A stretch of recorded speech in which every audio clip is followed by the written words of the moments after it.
Assalamualaikum warahmatullahi wabarakatuh. Waalaikumsalam warahmatullahi wabarakatuh. Yang terhormat Ibu Elisa binti Rahmawati, Kepala SDN 2 Bangsalan. Yang kami hormati Bapak Ibu Guru, peserta kegiatan diseminasi budaya positif, Bapak Ibu Guru SDN 2 Bangsalan. Alhamdulillahirabbil alamin, assalatu wassalamu ala asyrofil anbiya'i wal mursalin wa ala alihi wa ashabihi ajma'in, amma ba'du. Sejenak marilah kita panjatkan puji syukur kehadirat Allah Subhanahu wa taala yang mana pada pagi hari ini kita dapat berkumpul di sini dalam keadaan sehat walafiat tanpa halangan suatu apapun.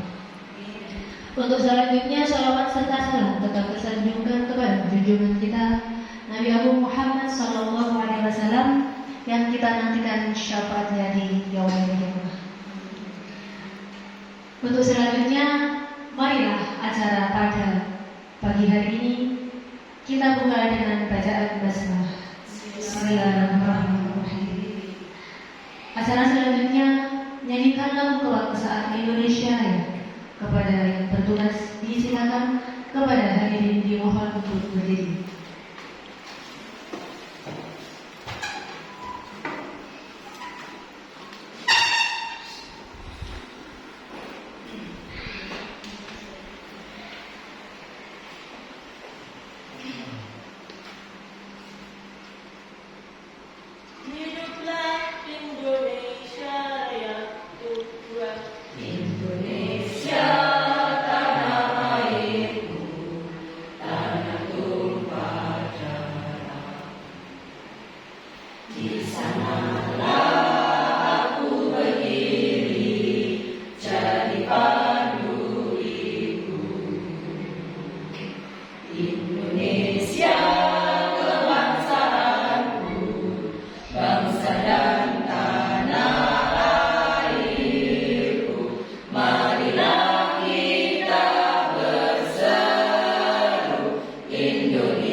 Hadirin disilakan duduk kembali. Acara selanjutnya sambutan dari Kepala SDN 2 Bangsalan kepada Ibu Elisa binti Rahmawati, disilakan.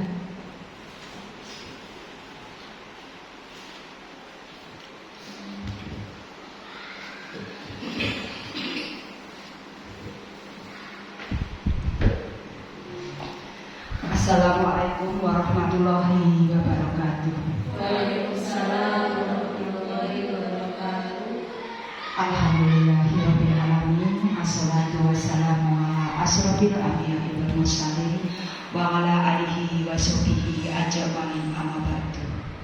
Yang terhormat Bapak Budianto SPD selaku CGP Angkatan 9, serta yang terhormat Ibu Kepala TK Dharma Wanita dan yang terhormat Bapak Ibu Guru SD beserta TK Desa Bangsalan. Salawat serta salam tetap kita limpahkan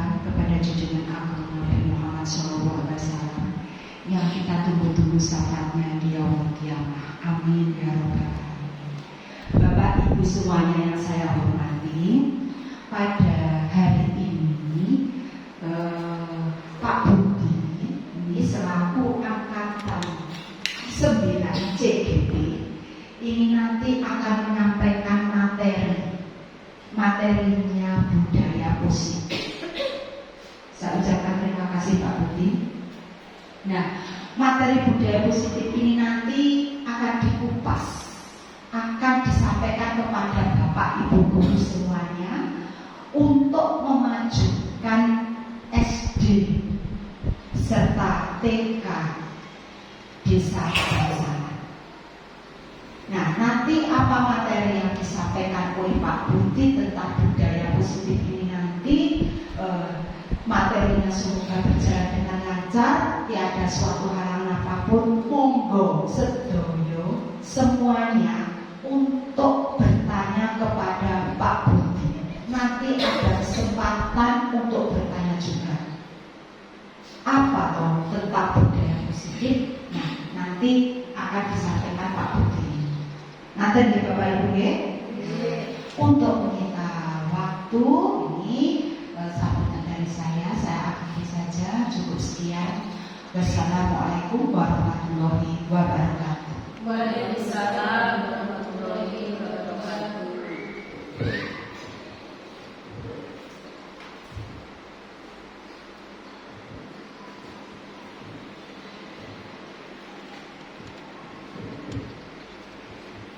Terima kasih kami sampaikan. Untuk selanjutnya, acara selanjutnya yaitu diseminasi budaya positif oleh Bapak Budianto MPDI CGB Angkatan 9 Kabupaten Ponorogo.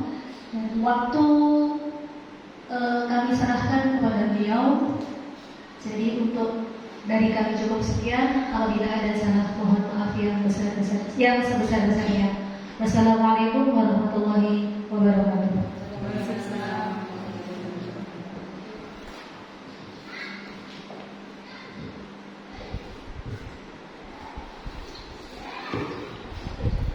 Assalamualaikum warahmatullahi wabarakatuh.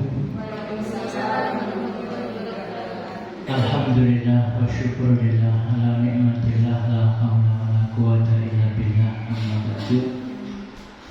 Kepala SDN 2 Bangsalan Ibu Elisa binti Rahmawati yang saya hormati, Bapak Ibu Guru SDN 2 Bangsalan yang saya hormati, serta semua peserta diseminasi budaya positif di SDN 2 Bangsalan yang berbahagia. Tak lupa puji dan syukur kita tetap kita limpahkan kepada Allah Subhanahu wa Ta'ala, yang mana dengan limpahan rahmat, taufik serta hidayahnya pada pagi hari ini kita dapat berkumpul di majelis ini dengan tidak ada halangan suatu apapun. Allahumma amin. Salawat serta salam semoga tetap terlimpahkan kepada junjungan kita Nabi Muhammad Sallallahu Alaihi Wasallam yang telah membawa umatnya dari zaman jahiliyah menuju zaman Islamiyah, serta yang kita nantikan syafaatnya nanti di yaumul qiyamah. Allahumma amin. Mohon izin berdiri. Sebelum materi kita sampaikan sedikit, nanti kita akan melakukan ice breaking atau pemanasan awal sebelum materi kita mulai. Sebenarnya ini sudah sering didengar oleh Bapak Ibu Guru, cuman kadang kita juga kurang konsentrasi. Jika nanti ada instruksi dari saya, guru berkata, silakan duduk. Jadi ikuti duduk. Guru berkata, silakan berdiri. Panjenengan semuanya silakan berdiri. Itu ya, paham ya? Oke. Kita mulai. Guru berkata, silakan berdiri. Konsentrasinya penuh. Guru berkata, silakan pegang pundak teman di samping kanan.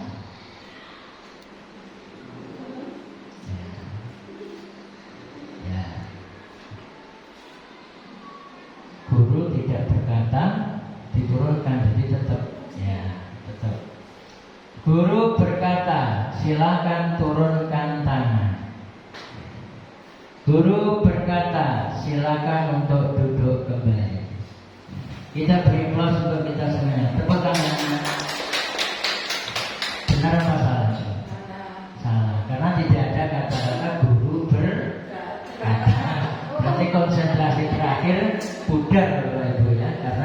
kata-kata tepuk tangan bersama. Karena kata-kata guru berkata tidak ada, hanya mempersilahkan tepuk tangan. Terima kasih. Itu sedikit yang kita lakukan untuk konsentrasi.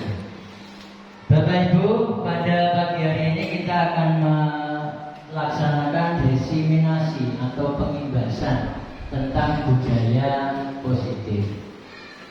Apa toh budaya positif itu? Ya, bisa dilihat di slide. Budaya positif merupakan nilai-nilai. Ya, nilai itu adalah kebajikan, bersama dengan kebajikan, keyakinan, kemudian kebiasaan di sekolah yang berpihak pada murid. Jadi nilai dan kebijakan dan keyakinan dan kebiasaan ini muaranya kepada murid, bukan kepada guru. Kenapa ini disampaikan? Karena pada kurikulum Merdeka itu sekarang memakai student center, bukan teacher center. Jadi sebagai muaranya adalah murid. Tujuannya apa? Agar murid dapat berkembang menjadi pribadi yang kritis, penuh hormat dan bertanggung jawab. Apa contoh budaya positif? Antara lain kalau di sekolah itu ada 5S. Apa Bapak Ibu? 5S itu? Senyum. Kemudian sapa, salam. Kemudian sopan. Yang terakhir santun. Ini biasanya diterapkan di pagi hari untuk menyambut kedatangan para siswa. Ini pembiasaan yang dilakukan yang termasuk di dalam budaya positif. Selanjutnya yang termasuk di dalam inti budaya positif atau konsep budaya positif itu apa saja? Yang pertama adalah perubahan paradigma baru. Semula kita memiliki paradigma pembelajaran itu sumber utama pembelajaran adalah guru. Padahal sumber belajar itu bermacam-macam. Ada juga yang memakai buku, ada juga yang memakai internet, ada juga yang memakai bahan yang lain. Nah, kita merubah paradigma dari paradigma lama menuju kepada paradigma baru. Yang kedua, disiplin positif. Kita melaksanakan disiplin yang positif, Bapak Ibu. Yang ketiga, nilai-nilai kebajikan, motivasi perilaku manusia, posisi kontrol, keyakinan kelas. Kenapa kita lebih cenderung kepada keyakinan, bukan kesepakatan? Karena keyakinan itu timbul dari diri sendiri. Makanya diistilahkan dengan keyakinan. Setelah adanya kesepakatan, baru dimunculkan yang namanya keyakinan. Yang selanjutnya adalah kebutuhan dasar manusia. Yang terakhir adalah segitiga restitusi. Segitiga restitusi itu adalah di saat panjenengan nanti menghadapi anak yang sedang bermasalah, nanti bagaimana cara menyelesaikan masalah itu nanti ada di dalam bayangan Bapak. Selanjutnya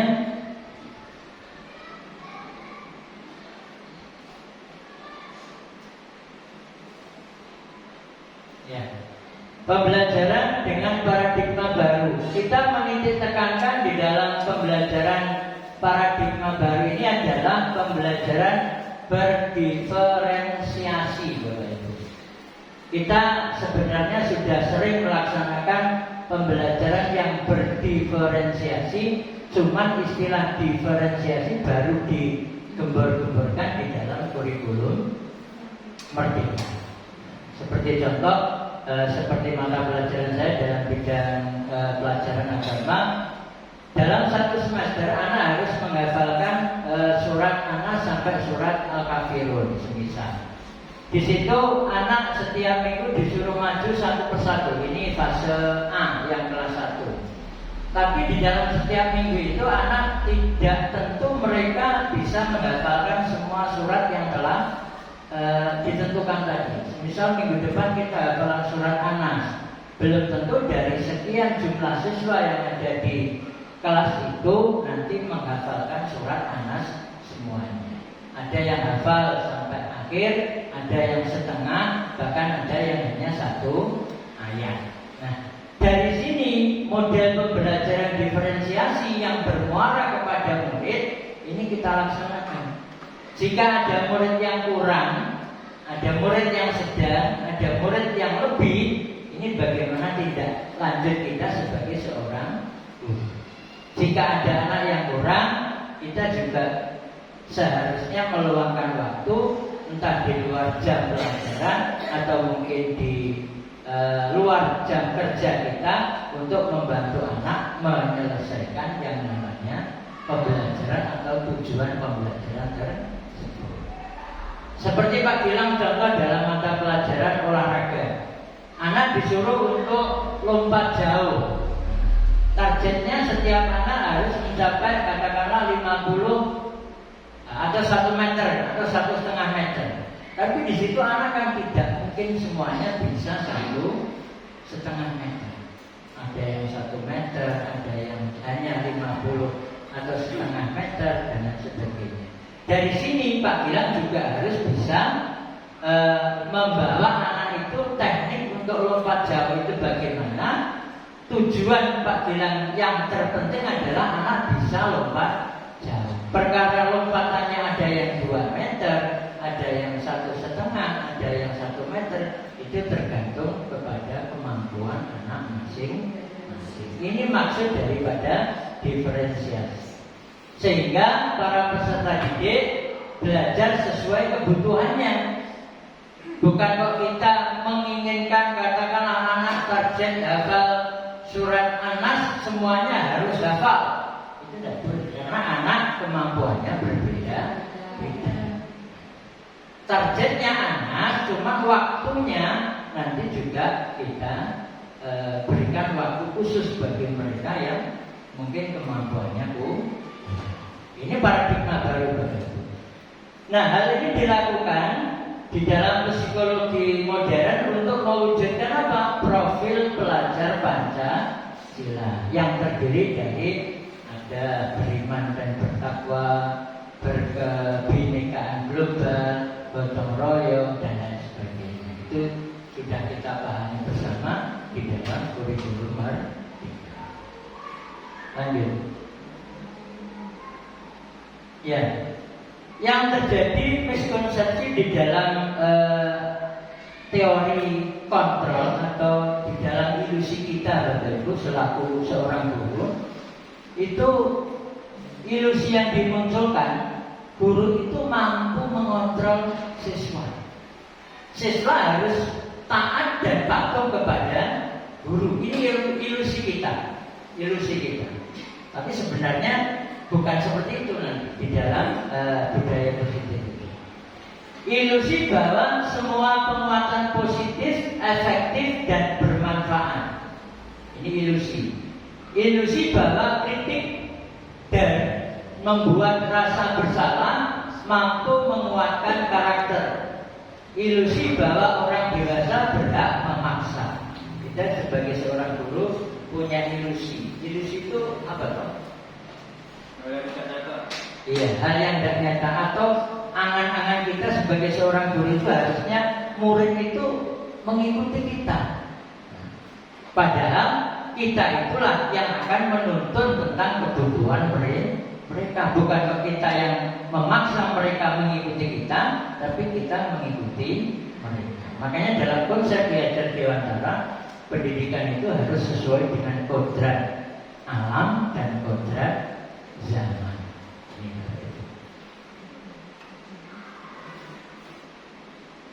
Kemudian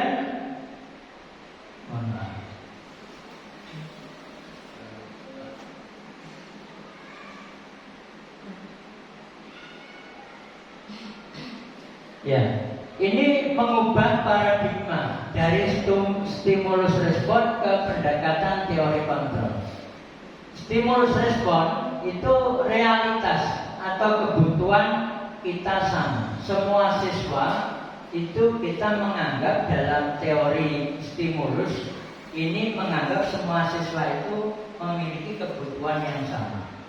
Anak belum bisa nulis, berarti saya ajarkan menulis. Anak belum bisa membaca, saya ajarkan membaca. Ini kita menganggap mereka itu punya kekurangan yang sama. Padahal dalam teori kontrol, realitas kebutuhan itu berbeda. Ada anak kelas 1 itu yang overaktif, ada juga yang aktif, bahkan ada juga yang kurang aktif. Ini kebutuhan mereka yang kita harus mengerti dan tahu akan hal tersebut. Yang kedua, semua orang melihat hal yang sama. Kita sebagai seorang guru menginginkan bahwasanya semua siswa itu pandai semua, menginginkan bahwa semua siswa itu bisa naik semuanya. Padahal tidak seperti itu dalam teori kontrol. Setiap orang memiliki gambaran yang berbeda. Ada anak yang memiliki gaya belajar kinestetik, ada yang auditori, ada juga yang visual. Kita harus memahami itu. Tidak boleh terus kita hanya tiap hari hanya ceramah saja. Kadang-kadang ya kita putarkan yang namanya video. Kadang anak kita bawa ke luar kelas untuk mengerjakan pekerjaan yang sesuai dengan materi yang kita ajarkan. Perilaku buruk dilihat sebagai suatu kesalahan. Ini image kita ya. Orang yang sudah melakukan kesalahan di masyarakat itu dianggap dia sudah jelek atau buruk di pandangan masyarakat. Padahal semua perilaku itu pasti memiliki tujuan. Kenapa si A kok mencuri? Pasti dia memiliki alasan. Kenapa si A kok ibadahnya kuat? Dia memiliki alasan. Kenapa anak kok terlambat? Ini juga pasti memiliki alasan. Kita tidak boleh menjustifikasi. Oh, kamu sering terlambat, kamu harus saya hukum. Kamu ini tidak boleh. Kita belum menggali apa yang terjadi yang menyebabkan dia terlambat. Ini harus kita gali terlebih dahulu. Ini terkait dengan pendekatan teori kontrol. Kemudian orang lain bisa mengontrol saya. Kita menganggap sebagai seorang guru, saya bisa mengendalikan siswa yang jumlahnya 40 dalam satu kelas. Kalau ada anak yang rame, saya suruh maju, saya suruh push up. Akhirnya dia takut. Tidak seperti itu. Apa? Hanya Anda yang bisa mengontrol diri Anda sendiri. Jadi anak sendiri yang bisa mengontrol. Kita sebagai seorang guru juga diri kita sendiri yang bisa mengontrol, bukan orang lain. Makanya kalau yang di sebelah kanan itu ada stimulus respon. Jadi ada stimulan yang muncul yang mengakibatkan dia bisa berubah. Kalau di sini tidak, kita hanya mengontrol saja. Selanjutnya, pemaksaan ada pada saat bujukan gagal. Di saat ada anak yang nilainya rendah, kemudian dipaksa lagi dengan soal lagi, kemudian mengerjakan lagi, salah lagi, dipaksa lagi. Nah, pemaksaan yang seperti ini tidak relevan. Apa yang harus kita lakukan? Kolaborasi dan konsensus menciptakan pilihan-pilihan baru. Artinya kita bekerja sama. Saya sebagai seorang guru agama, ada anak di kelas 1 katakanlah yang kurang bisa, saya harus berkolaborasi dengan wali kelas. Saya harus berkolaborasi dengan wali murid. Kita tanyakan kenapa dalam bab ini kurang begitu paham, kenapa kurang begitu mengerti. Nah, ini kita berkolaborasi. Kemudian yang terakhir, model berpikir menang atau kalah. Ini yang kadang muncul pada diri kita sebagai seorang guru. Pokok guru itu dianggap benar. Guru digugu lagi tiru. Pokok yang dilakukan guru itu semuanya benar. Anak mau memberikan alasan, ini guru tidak mau, tidak menerima. Pokok kamu, saya katakan salah, ya kamu salah. Saya yang paling benar. Ini teori pendekatan stimulus. Nah, untuk teori kontrol, model berpikir menang-menang. Artinya kita juga harus berkolaborasi dengan anak. Anak datang terlambat, kita ajak berkomunikasi dulu. Kenapa kok terlambat? apa mestinya kamu punya alasan. Ditanya seperti itu dulu. Tidak langsung, enggak, kamu terlambat 5 menit, kamu lari lapangan 10 kali. Tidak ada hubungannya terlambat 5 menit dengan lari lapangan 10 kali. Tidak ada hubungan. Makanya ini pendekatan stimulus respon yang diganti dengan pendekatan teori kontrol. Nah, yang kedua terkait disiplin positif, Bapak Ibu. Disiplin berasal dari kata disiplina, yang artinya belajar. Jadi kita itu dengan kata disiplin itu sebenarnya belajar, Bapak Ibu.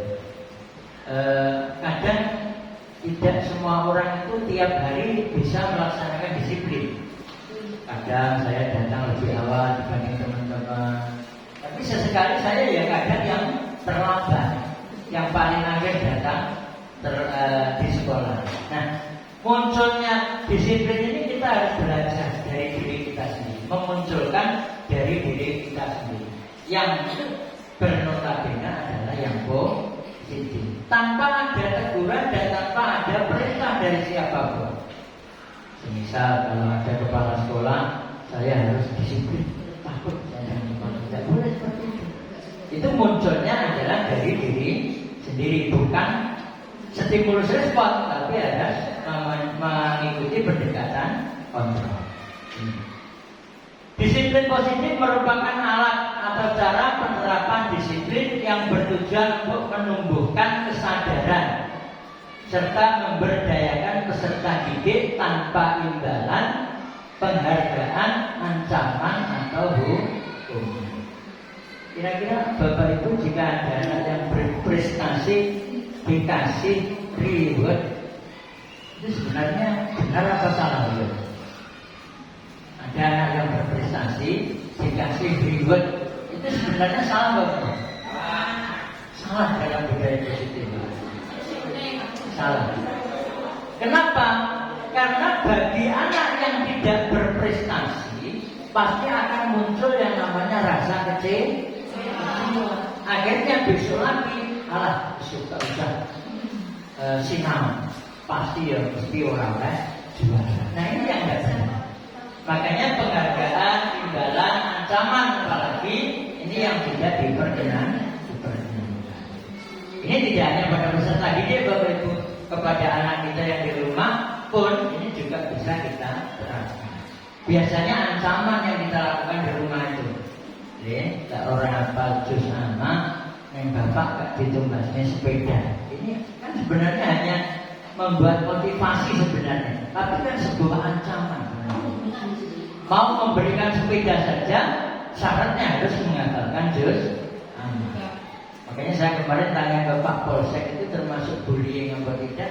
Menurut beliau bukan bullying, menurut beliau. Nah, ini disiplin positif. Kita tanamkan kepada anak didik kita, kepada anak dan keluarga kita, khususnya kepada diri kita sendiri. Jadi kadang kita itu kalau mau disiplin ada faktor X Bapak Ibu yang di lingkungan kita itu yang menyebabkan kita disiplin itu mulai kendor. Misal saya itu mau berangkat jam 6.45 atau jam 6.30. Nah, di rumah anak ini belum siap untuk berangkat sekolah semuanya. Nah, inilah yang menjadi faktor X yang mengakibatkan saya datang terlambat. Apalagi yang anaknya sudah besar-besar, ini sebenarnya X-nya mulai berkurang. Ini contoh budaya disiplin positif. Apalagi yang belum punya anak dan belum punya, harusnya disiplinnya lebih kuat. Nah, nilai-nilai kebajikan yang muncul di dalam diri kita atau kepada organisasi atau institusi. Contoh nilai kebajikan yang pertama adalah profil pelajar Pancasila. Ini yang sering kita dengar, ya. Ada beriman, bertakwa, berakhlak mulia, berkebinekaan global dan seterusnya. Kemudian ada organisasi lain yang mengatakan Ibu Primary Year Program, toleransi, rasa hormat, integrasi, mandiri, dan lain sebagainya. Ada juga keterampilan hidup atau disebut dengan life skill. Dapat dipercaya, lurus hati, mendengar yang aktif, tidak merendahkan orang lain, dan lain sebagainya. Ini contoh-contoh nilai kebajikan yang dimunculkan dari sebuah organisasi atau institusi. Kalau Pak Nadiem di kurikulum Merdeka lebih cenderung kepada profil pelajar Pancasila. Di dalam kurikulum 13 kita lebih cenderung mendengar yang namanya keterampilan hidup atau life skill.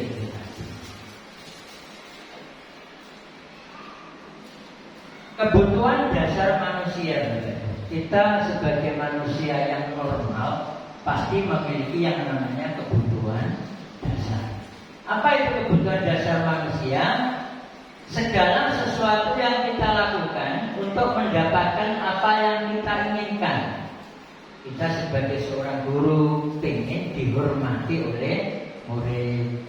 Seorang murid ya punya kebutuhan dasar, pengen dimengerti oleh guru, pengen dihargai oleh guru, dan lain sebagainya. Seluruh tindakan yang kita lakukan pasti memiliki tujuan tertentu. Tidak mungkin kita datang ke Bangsalan 2 ini tidak memiliki tujuan, tidak mungkin, pasti memiliki tujuan. Tujuannya adalah mendidik atau mengajar kepada peserta didik. Nah, semua usaha itu pasti adalah usaha yang terbaik yang kita lakukan dalam rangka agar kebutuhan dasar kita terpenuhi dengan baik. Ada 5 kebutuhan dasar manusia.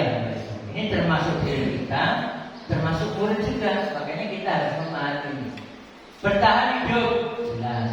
Kita tidak makan, tidak minum, pasti akan kelaparan. Kalau matinya belum tentu, tapi kelaparannya pasti. Contoh, makan, pakaian, tempat tinggal, keamanan, dan kesehatan. Ini bertahan hidup. Saya kira manusia itu kalau tidak makan dan minum selama 5 hari pasti tidak akan mati, karena punya daya kekuatan lebih. Tapi rasa lapar itu pasti. Nah, ini kebutuhan dasar kita untuk hidup itu harus makan.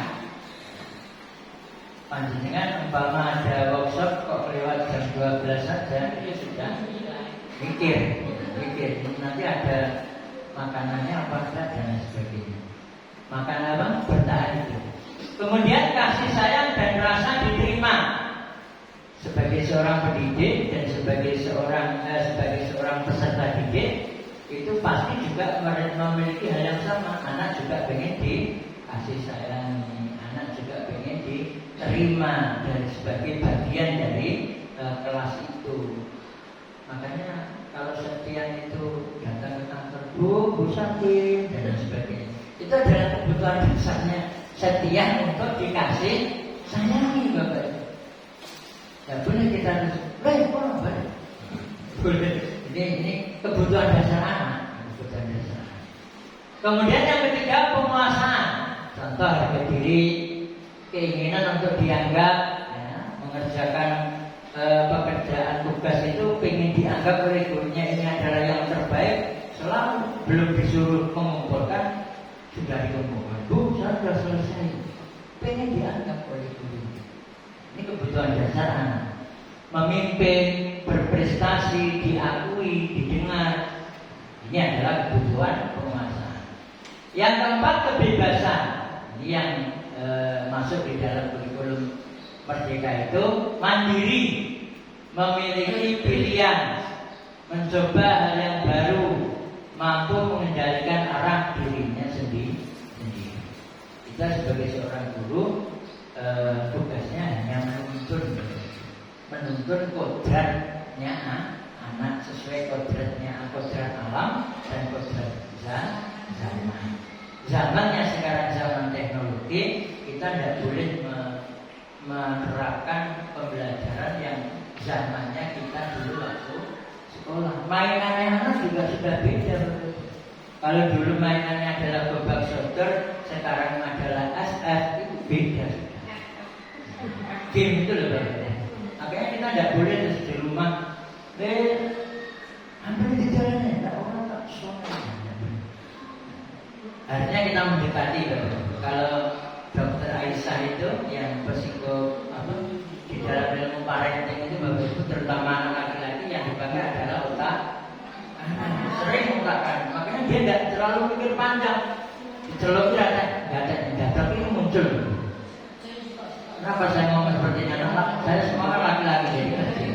Kalau perempuan belum pernah merasakan bagaimana otaknya perempuan. Nah, ya, kecil otaknya perempuan kecil. Yang kelima adalah kesenangan, bermain, ya. Diajak bermain di kelas itu, diajak humor, antusiasme, tertawa. Ini adalah kebutuhan dasar yang harus kita penuhi sebagai seorang guru untuk memberikan pelayanan yang terbaik kepada siswa.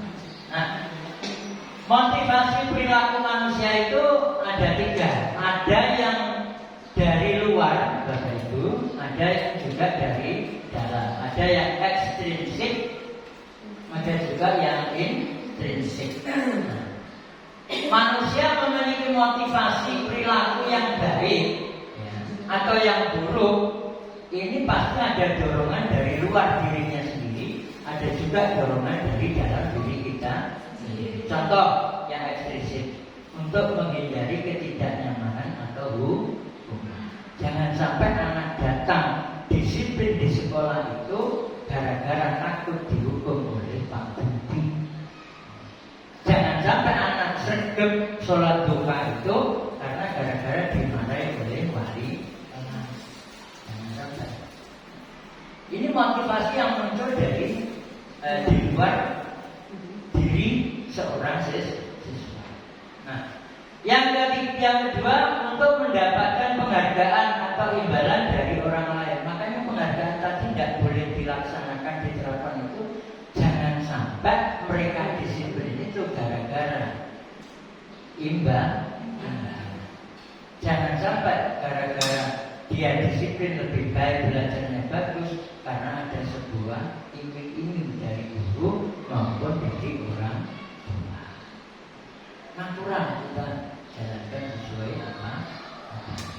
Karena kalau penghargaan ini nanti terus kita jalankan Bapak Ibu, tujuan mereka untuk berprestasi itu bukan lagi untuk mengembangkan potensi, tapi adalah untuk meraih sebuah penghargaan. Setelah lomba selesai, sudah tidak akan mengembangkan potensinya. Seperti anak yang larinya cepat, bilang semisal di situ oleh Pak bilang, kamu juara itu alhamdulillah saya kasih 100.000. Senang, sesaat senang. Tapi setelah besoknya atau lusanya dia tidak akan berlatih kembali. Karena tujuan utamanya adalah menang dalam lomba dan mendapatkan uang 100.000 dari Pak Bina. Bagi yang tidak mendapatkan, akhirnya kecewa juga kepada Pak Bina. So, untuk keseling jika itu, ayo semua juara. Ini kurang tepat. Ada juga motivasi yang muncul dari dalam diri kita sendiri, yaitu untuk menjadi orang yang mereka inginkan dan menghargai diri sendiri dengan nilai-nilai yang mereka percaya. Saya datang ke sekolah lebih awal, tujuannya adalah biar saya disambut atau saya malah bisa menyambut kedatangan para siswa. Saya datang lebih awal untuk mengimani sholat duha. Tujuannya adalah anak-anak biar bisa menjadi contoh, biar bisa mencontoh perilaku seorang. Ini semisal budaya positif. Makanya di dalam diri kita itu ada yang ekstrinsik dan ada juga yang intrinsik. Motivasi yang muncul dari luar diri kita, ada juga yang dari dalam diri kita. Nah, ada 3 hal Bapak Ibu yang sering kita lakukan, cuman kita lebih cenderung kepada poin yang nomor 1. Sebenarnya dalam menyelesaikan masalah dengan peserta didik itu kita bisa memakai hukuman, bisa memakai konsekuensi, bisa memakai restitusi. Kalau hukuman itu sifatnya tidak terencana, tiba-tiba. Misal sekian diajar kok naik baku, misal. Kemudian oleh Pak Bilang disuruh turun, disuruh push up 20 kali. Itu namanya hukuman. Dan ini tidak boleh. Kalau konsekuensi ini adalah yang sudah kita sepakati. Jadi kita membuat kesepakatan kelas atau mungkin keyakinan kelas tadi, jika anak tidak membersihkan kelas, tidak melaksanakan piket, semisal nanti konsekuensinya adalah membelikan peralatan kebersihan. Ini konsekuensi yang disepakati oleh guru dan peserta didik atau kesepakatan kelas. Kalau hukuman itu datangnya dari guru sendiri. Pokok guru tidak mau tahu, pokoknya kamu salah, harus saya hukum dan kamu harus manut, tidak boleh menolak. Ini hukuman. Kalau restitusi itu antara guru dan siswa, tapi mencairkan suasana dulu. Jadi anak datang terlambat, misal kamu hari ini terlambat ya, iya Pak. Pastinya kamu memiliki alasan kenapa terlambat. Iya Pak, tadi malam saya bangunnya kemalaman, akhirnya tidurnya kemalaman, akhirnya bangunnya kesiangan. Ya, tidak apa-apa. Itu hal yang wajar. Ini mencairkan suasana dulu, mencairkan suasana. Setelah itu baru kita ajak ke kesepakatan yang sudah kita sepakati minggu yang lalu. Terus mulailah kapan kira-kira kamu akan melaksanakan kesepakatan itu. Ini restitusi. Nanti contoh videonya ada. Nah, ini inti dari budaya positif tadi. Selanjutnya ada 5 posisi kontrol guru, Bapak Ibu. Kita sebagai seorang guru itu memiliki 5 posisi kontrol. Yang pertama penghukum, yang kedua membuat merasa bersalah. Wah, ini diomongi bolak-balik, orang mesaknya Pak Guru, orang mesaknya Bu Guru, yang mesaknya Pak Menteri. Ini membuat merasa bersalah kepada. Kemudian merasa posisi kontrol sebagai teman. Dianggap anak itu bukan murid, tapi sebagai teman diajak ngobrol. Kenapa kok terlambat? Ya, nanti saya kasih solusi seperti ini. Diajak seperti teman. Jadi tidak berposisi sebagai nomor 1. Pemantau. Dia sebagai seorang guru memantau kondisi anak. Setelah itu nanti juga diberi masukan-masukan. Nah, yang paling tepat ini adalah posisi yang nomor 5. Kita sebagai seorang manajer di dalam 5 posisi kontrol tersebut. Nah, contoh penerapan 5 posisi kontrol ini studi kasusnya siswa tidak memakai atribut lengkap waktu pacaran. Kalau panjenengan sebagai melakukan posisi kontrolnya sebagai seorang penghukum, pasti akan mengatakan seperti itu. Sini, hormat bendera selama 1 jam. Ini muncul dari guru ke anak yang dimunculkan secara langsung, secara tiba-tiba, tanpa terencana. Dan tidak ada nyambungnya, Bapak Ibu. Tidak bawa dasi sama disuruh hormat bendera 1 jam, itu hubungannya tidak ada. Ini namanya penghukum. Kalau pembuat merasa bersalah tadi, berapa kali Bapak Ibu memberitahu kamu selalu saja mengecewakan Bapak dan Ibu. Ini anak akhirnya sadar. Tapi ini tidak boleh Bapak Ibu dilakukan. Kenapa? Karena anak akan merasa bersalah dan merasa tidak berguna. Akhirnya cenderung dia tidak bisa bergaul dengan temannya dan sebagainya. Yang ketiga teman. Ayo dong, kita ikuti aturan sekolah. Tolong bantu Bapak atau Ibu ya. Sekali ini saja. Ya sudah apa-apa. Lain kali jangan sampai berbuat seperti ini lagi ya. Ini dulu kepada siswa yang menerapkan posisi kontrol sebagai teman. Yang keempat, memantau. Kamu sadar melanggar peraturan sekolah, kamu tahu konsekuensinya. Setelah upacara, kamu berlanjutnya di koperasi dan jangan diulangi. Posisinya tidak membawa dasi, ini harusnya konsekuensinya ya disuruh beli dasi, tidak disuruh hormat bendera satu dan tidak nyambung. Ini kebanyakan adalah guru-guru piket itu biasanya seperti itu. Nah, yang kelima, ini sebagai manajer. Apakah kamu tahu kesalahan? Kita gali dulu. Kira-kira bagaimana kamu memperbaiki kesalahan? Tidak ada unsur penghukuman sama sekali. Di posisi manajer ini yang patut kita terapkan di dalam 5 posisi kontrol. Kita lihat contohnya.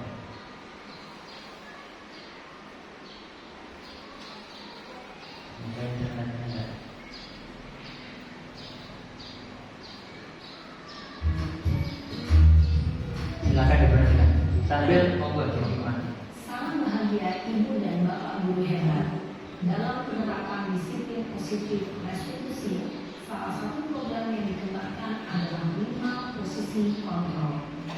5 posisi kontrol dalam restitusi adalah proses perjalanan seorang pendidik agar dapat mengenali dirinya. Pada video kali ini, kita akan membahas tentang 5 posisi kontrol yang digunakan oleh para dosen dan contoh penerapan.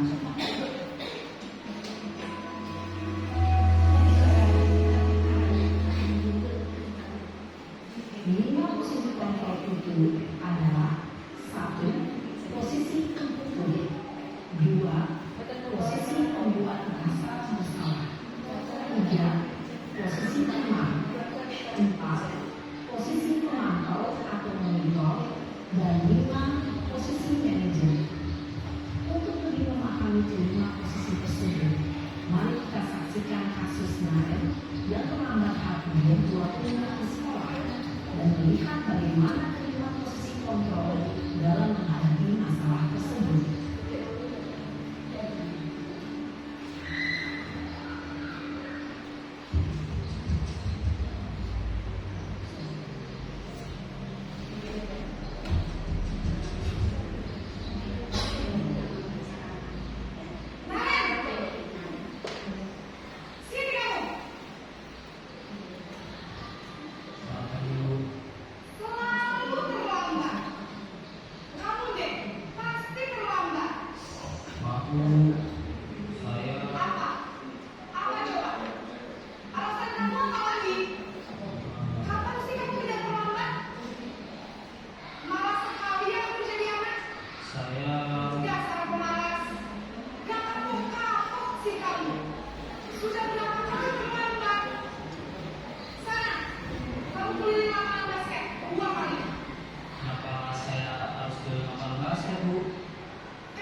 Maaf Bu. Gusti Naren. Kamu suka ya kalau ibu tuh sama kepala sekolah? Suka Bu. Terus sekarang ibu harus tulis apa ya ibu absen? Ini kamu sudah sering terlambat loh. Ibu harus apa coba? Maaf Bu. Maaf sekali. Ya sudah, lain kali jangan bikin ibu susah lagi ya nak ya. Ibu tidak akan apa-apa lagi kalau kamu bikin terus. Bisa jatuh kalau ibu Maaf ya Bu. Maaf sekali. Posisi pembuat rasa bersalah berbicara dengan nada tenang, cenderung lembut. Namun kata-kata yang diutarakan membuat murid merasa menjadi orang yang gagal, memandang buruk dirinya sendiri, merasa tidak berharga, dan tidak sanggup membahagiakan orang lain. Ketika murid mengambil posisi pembuat rasa bersalah, murid akan menganggap dirinya yang bersalah dan ia akan menyimpan emosi negatif tersebut di dalam dirinya.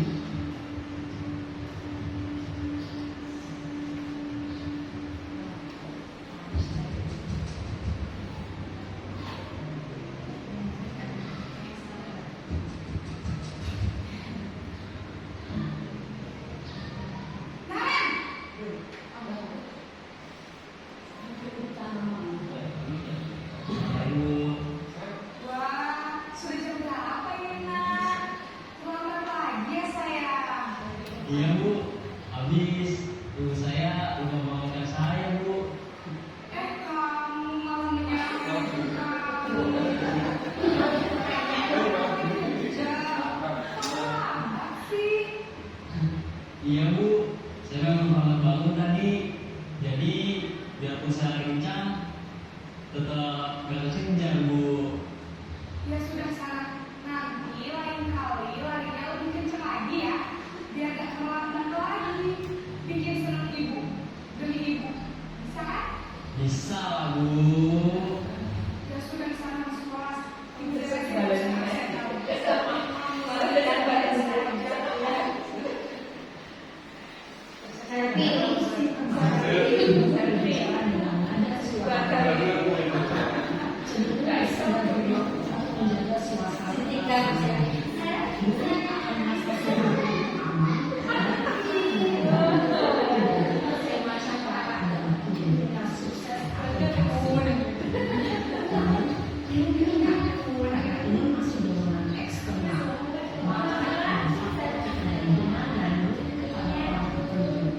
di sini guru absennya sehingga lain waktu murid bisa berperilaku baik, namun hanya pada orang-orang tertentu saja.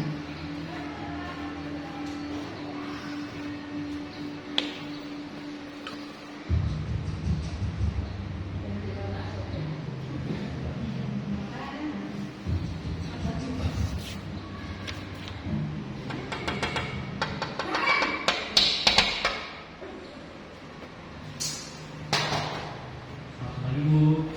Naren, apa peraturan sekolah kita tentang jam berapa kita harus masuk sekolahnya?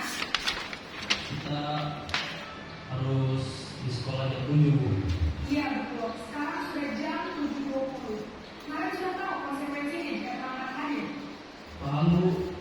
Saya harus tinggal kelas pas jam istirahat selama 20 menit. Iya benar, konsekuensinya demikian. Jadi nanti jam 9.30 pas istirahat, kamu harus tinggal di kelas, kerjakan tugas tambahan untuk ketertinggalan kelas ya. Baik Bu. Posisi pemantau mengandalkan penghitungan atau data untuk mengontrol murid. Guru mengarahkan murid berdasarkan peraturan dan konsekuensi. Seorang pemantau menunjukkan bahasa tubuh dan ekspresi wajah yang datar dan cenderung formal.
Tujuan dari posisi ini adalah agar murid dapat berefleksi atas tindakannya.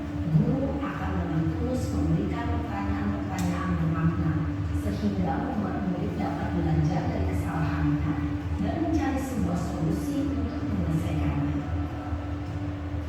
Ibu dan bapak guru hebat, setelah mengamati adegan kelima posisi kontrol tadi, kira-kira posisi mana yang paling ideal? Posisi mana yang dapat menunjang motivasi intensif murid? Ya, tentu posisi manajer. Posisi ini memang posisi ideal yang ingin dituju setiap pendidik. Pada posisi inilah, guru dapat menerapkan disiplin positif yang memihak pada murid, yang memerdekakan murid. Perjalanan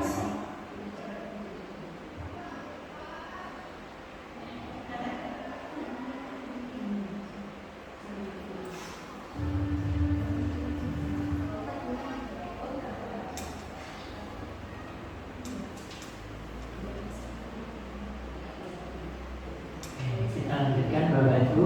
Tadi terkait dengan video posisi kontrol, 5 posisi kontrol baru. Kemudian kita menginjak kepada posisi kontrol apakah aku?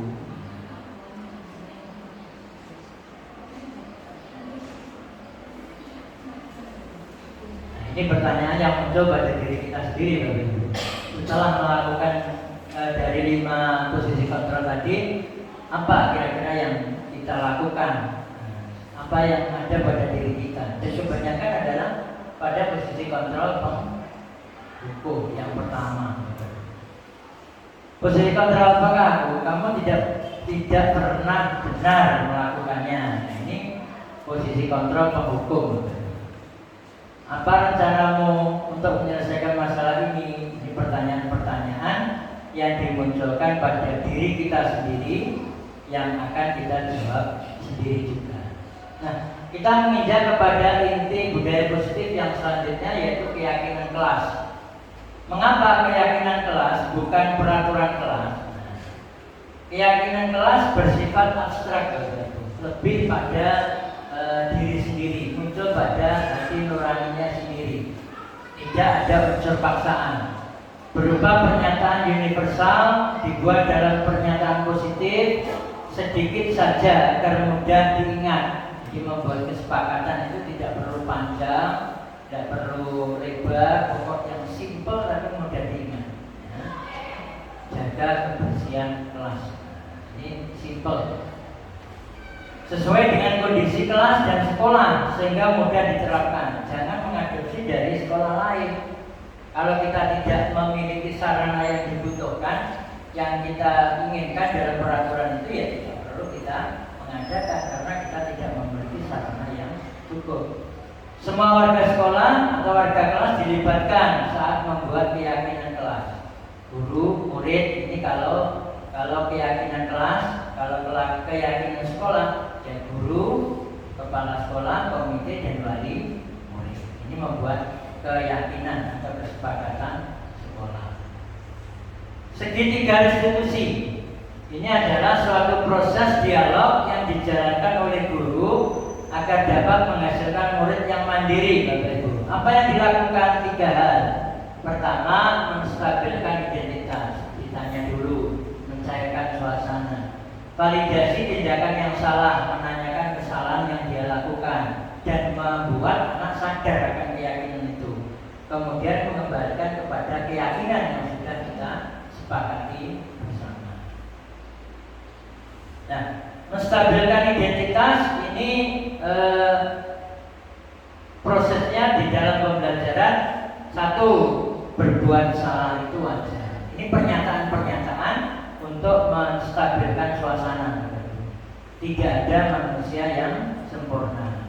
Bapak Ibu juga pernah melakukan itu. Kamu berhak merasa begitu. Contoh, kalau ada anak dibully, terus anaknya itu membalas, ya, kemudian ditanya, oh saya ingin mempertahankan diri saya. Oh, kamu berhak melakukan hal tersebut, tapi tidak boleh seperti itu. Ini ada seperti itu. Ini ada yang dimunculkan untuk menstabilkan identitas atau suasana. Nah, pernyataan dalam validasi tindakan yang salah ini contohnya antara lain, kamu pasti punya alasan mengapa melakukan hal itu. Ini pernyataan yang disampaikan kepada murid atau pertanyaan yang disampaikan kepada murid. Padahal kamu bisa melakukan yang lebih buruk dari ini ya. Ini untuk menekan anak itu biar dia itu mengakui akan kesalahannya. Kamu patut bangga karena telah melindungi sesuatu yang penting buatmu. Kamu melakukannya karena mempertahankan sesuatu yang penting bagimu. Ini contoh-contoh pertanyaan di dalam membuat dia mengakui atau menyadari akan kesalahan. Ada 3 prinsip dalam teori kontrol, yaitu yang termotivasi secara intrinsik. 1. Keyakinan kelas. Nilai-nilai apa yang telah disepakati, seperti apa gambaran sekolah ideal menurut kamu. Ini segitiga distribusi yang ketiga berarti, untuk menanyakan keyakinan. Setelah dicarikan suasana, diharapkan anak mengakui kesalahan, kemudian menanyakan tentang keyakinan atau kesepakatan yang sudah dibuat bersama antara guru dengan siswa. Contohnya ini.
Malas itu hal yang wajar, karena semua manusia pasti memiliki yang sama.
kita masih ingat tentang keyakinan kelas yang sudah kita sepakati minggu yang lalu? Masih tentang apa? Jadi kita jujur pada diri sendiri dari dalam apapun, termasuk dalam mengerjakan. Nah, kita kira-kira apa yang akan dilakukan setelah mengetahui hal seperti ini dan tindak lanjutnya apa? Berdoa, kemudian menjawab soal selanjutnya, kemudian belajar dengan sungguh-sungguh. Dengan berdoa, menjawab selanjutnya, belajar dengan sungguh-sungguh, bisa. Itu saja kita semoga Tuhan menjadi baik dan kami menjadi siswa yang akan kita akan memulai semuanya lagi. Jadi nanti jam 2 kita beri lagi mohon. Terima kasih. Silakan kembali ke Itu contoh segitiga distribusi Bapak Ibu. Yang terakhir penutup, dalam penerapan program disiplin positif hendaknya guru memiliki standar kepribadian profesional dan sosial yang baik, di mana guru mampu merefleksi dirinya dalam posisi kontrol saat ini. Bagaimana perjalanan dirinya sebagai among yang menuntut murid-muridnya menjadi insan yang mandiri, merdeka, dan bertanggung jawab. Itu saja Bapak Ibu diseminasi pada kesempatan hari ini. Jika ada yang bertanya, kami persilakan. Monggo.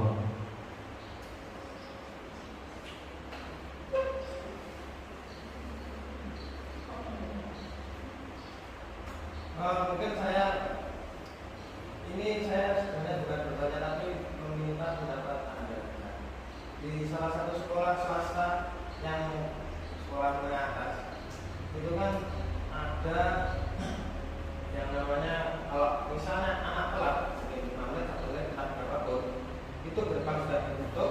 Nah, anak-anak yang membawa sepeda motor itu ada yang banyak yang digembos, ada yang disuruh menuntut di parkiran, ada juga yang disuruh pusat. Menurut saya di sekolah itu memang ditanamkan kedisiplinan sejak dari kelas 10 hingga kelas 3, karena kedepannya untuk diarahkan langsung ke pekerjaan. Bagaimana menurut Pak Budi? Karena itu menurut saya kalau dibandingkan dengan tadi, sekolah itu menerapkan hukuman. Terima kasih. Ya, terima kasih Pak Gilang. Pak Gilang menanyakan tentang salah satu sekolah yang di situ anaknya terlambat, kemudian pintu gerbang ditutup, kemudian ada yang sepeda motornya digembos dan lain sebagainya. Itu memang ada Pak, salah satu SMK yang memang untuk mendisiplinkan tentang anak itu. Tapi itu adalah konsekuensi, Pak. Artinya konsekuensi itu sudah ada kesepakatan dari awal antara pihak sekolah dengan pihak orang tua. Waktu pertemuan di awal tahun antara sekolah dengan wali murid itu membuat yang namanya kesepakatan sekolah, bukan kesepakatan kelas lagi, tapi kesepakatan sekolah. Antara lain, jika anak datang terlambat entah itu 5 menit atau 10 menit, pokok jam 7 tepat pintu gerbang sudah ditutup. Kalau memang itu dilakukan di awal tahun dan sudah disosialisasikan semenjak awal, ini termasuk di dalam keyakinan sekolah. Sah-sah saja. Tapi kalau itu belum disosialisasikan kepada wali murid bahkan juga siswa, itu termasuk posisi kontrol yang penghukum. Dan insya Allah yang dengan maksud itu adalah satu sekolah SMK di Ponorogo yang favorit juga. Itu saya juga pernah masuk ke situ. Itu sudah ada kesepakatan antara pihak sekolah dengan pihak wali murid atau bahkan juga kepada siswa. Itu wakilan ya. Ya, terima kasih. Sama-sama. Yang lainnya mungkin? Monggo, Bu Elisa. Terima kasih Mbak Putri. Itu tadi Pak Guna menanyakan tentang peraturan sekolah ya. Nah, misalkan ada salah satu siswa yang sering terlambat sekolah, terus di kelas itu sudah ada kesepakatan keyakinan kelas. Nah, apakah anak yang terlambat itu termasuk kesepakatan kelas atau keyakinan kelas atau peraturan sekolah gitu Pak? Dan cara mengatasinya gimana? Apa diberi hukuman, apa guru itu sebagai manajer dan lain sebagainya? Terima kasih Pak. Terima kasih Bu Elisa. Sebenarnya menghukum itu tidak boleh. Menghukum itu tidak boleh. Jadi kalau memang sudah ada kesepakatan kelas maupun kesepakatan sekolah, kalau kesepakatan sekolah itu dibuat antara pihak sekolah dengan wali murid. Seperti contoh tadi, anak datang jam sekian, nanti pulang jam sekian. Ini kesepakatan yang dihimpun oleh sekolah dengan pihak orang tua dan pihak murid. Kalau yang ada di dalam kelas itu adalah keyakinan kelas atau kesepakatan kelas yang ada di dalam internal kelas. Nah, kalau hal ini terjadi datang terlambat di pagi hari, itu sudah menjadi ranah kesepakatan sekolah. Kalau ini ranah kesepakatan sekolah, ya ini guru piket seperti yang disampaikan dalam video tadi, kita harus berada pada posisi manajer, tidak dalam posisi penghukum. Yang terlambat itu harus kita tanya dulu penyebabnya. Selama ini ada anak terlambat itu kan kebiasaan ya, kebiasaan kita. Itu pokoknya kalau terlambat ya itu hal yang salah. Tapi kadang kita tidak menggali dulu apa yang menyebabkan mereka terlambat. Terus kemudian pernahkah kita juga berkomunikasi dengan pihak orang tua? Pernahkah ini dibahas dengan orang tua dan lain sebagainya? Itu yang kadang belum kita terapkan. Kadang terlambat itu kesalahan anak, kalau ada kesalahan anak, kesalahan orang tua. Komunikasi belum kita bangun bersama. Itu balik saya. Cukup gini Bapak Ibu, karena sudah waktunya pas dan insya Allah sudah paham dari saya, ada kurang lebihnya mohon maaf. Mari kita akhiri dengan bacaan hamdalah. Assalamualaikum warahmatullahi wabarakatuh. Waalaikumsalam warahmatullahi wabarakatuh. Terima kasih Mbak Budi sudah menyampaikan beberapa budaya positif materinya mulai dari awal sampai akhir. Nah, alhamdulillah ini tadi sudah selesai dan budaya positif itu yang diterapkan pada siswa untuk peserta didik yang ada di sekolah. Nah, biasanya ini tadi budaya positif itu diterapkan di sekolah pada peserta didik. Biasanya guru itu kebiasaannya menghukum, ya toh? Menghukum. Tetapi dengan budaya positif ini tadi saya melihatnya, mendengarnya itu aduh senang sekali. Dan menghukum pada siswa itu tidak boleh. Tetapi ada beberapa kriteria, ada beberapa tahap untuk memecahkan masalah pada siswa. Terima kasih Pak Bud. Nah, sementara itu nanti saya minta kepada semua ini tadi Bapak Ibu guru lainnya, materi yang disampaikan Pak Budi diterapkan di sekolahan. Jadi tidak boleh menghukum pada siswa, tetapi mencari masalahnya apa. Siswa ini kok terjadi sesuatu, dicari solusinya. Begitu ya, semua Bapak Ibu semuanya. Nah, cukup sekian dari saya. Wabillahi taufiq wal hidayah. Wassalamualaikum warahmatullahi wabarakatuh. Waalaikumsalam warahmatullahi wabarakatuh. Pak Rik. Assalamualaikum warahmatullahi wabarakatuh. Waalaikumsalam warahmatullahi wabarakatuh. Terima kasih atas waktu yang telah diberikan kepada kami. Kami ingin menanggapi apa yang telah kami terima dari diseminasi budaya positif dari Pak Budianto. Setelah mendapatkan materi atau penjelasan dari Pak Budi ini, saya juga merasa tergerak untuk melakukan, mengimplementasikan budaya positif ini dalam lingkungan belajar kami, khususnya dalam menangani perilaku-perilaku anak yang sekiranya kurang berakhlak positif, sehingga nanti bisa menjadi masukan, bisa menjadi bahan untuk kami dalam memperbaiki kualitas belajar di kemudian hari. Terima kasih atas waktunya. Ada kekurangan dalam bertutur kata, mohon maaf. Akhirnya wassalamualaikum warahmatullahi wabarakatuh. Waalaikumsalam